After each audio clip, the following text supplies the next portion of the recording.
When Whitehaven lines up for 2019, they'll have one of the top defensive units in the city, one that features the top 2 linebackers in the state. With linebacker U, everything starts with those guys in the middle. Our defense is built around having our linebackers. So having Martavious, Bryson, and Tamarion, those guys at the center of our defense, being able to come back and really lead us on that team. And Andre Gooden at safety, Antonio Hall at defensive back.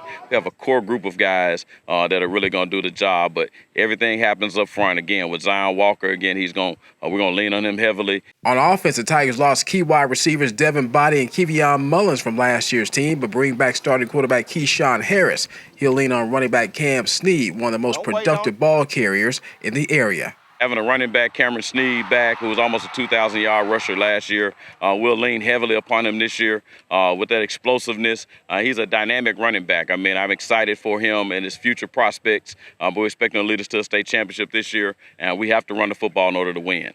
Last year, the Tigers' season ended with a disappointing loss in the state championship game. It was a learning experience they plan to be better from. We use it as a teaching tool because most importantly is that you have to be ready to perform at your best when your best is needed.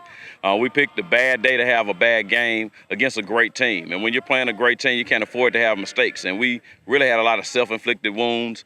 Defense actually played well for 3 quarters. We really held in there and gave ourselves a chance. But offensively, we just couldn't get out of our own way. Just had penalties at the wrong time, turnovers at the wrong time. They couldn't catch a break. But we see if we do the right things, those breaks will fall our way this time. All right, the Tigers will play 5 of their first 7 games on the road, including back-to-back out-of-town trips, first to Arkansas powerhouse North Little Rock, then the D2 state champion Brentwood Academy. Coach Salisbury says it's all about sharpening his team for later in the season. 22 teams up, 22 teams down on the high school football team preview tour. We're coming down the home stretch. See which teams are next.